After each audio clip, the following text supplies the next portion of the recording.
வணக்கம். திருமணத்தை பற்றி, ஜாதி மரத்தை பற்றி, சடங்குகளை பற்றி எல்லாம் என்னோட மக ஒரு இன்டர்வியூ கொடுத்துருக்காங்க. அதை பற்றி சில பேர் ஆதரவாக கருத்து தெரிவிச்சிருக்காங்க, சில பேர் எதிர்ப்பாக கருத்து தெரிவிச்சிருக்காங்க. எங்கிட்ட அதை பற்றி கருத்து கேட்டாங்க. நான் ஒரு ப்ரௌடு பெரியாரிஸ்ட். எனக்கு இந்த ஜாதி மதம் இந்த சடங்கு இதில் எல்லாம் எனக்கு உடன்பாடே இல்லை. அதே மாதிரி திருமணம் குறித்து எங்கிட்ட கேட்டாங்க. திருமணம் அப்படிங்கிறது ஒரு கட்டாயம் இல்லை, அது தனிநபர் விருப்பத்தை சார்ந்த விஷயம்.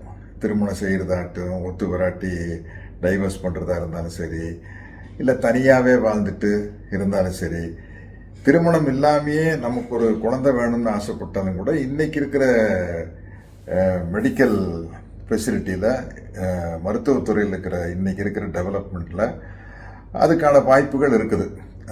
அது சரியாக அமையலாம், சரியாக அமையாமலும் போகலாம், பட் அதுக்கான வாய்ப்பு இருக்குது. அப்படி இருக்கும் பட்சத்தில் இது ஒரு தனிநபருடைய விருப்பம் சார்ந்த விஷயம்தான் அப்படிங்கிறது என்னுடைய கருத்து.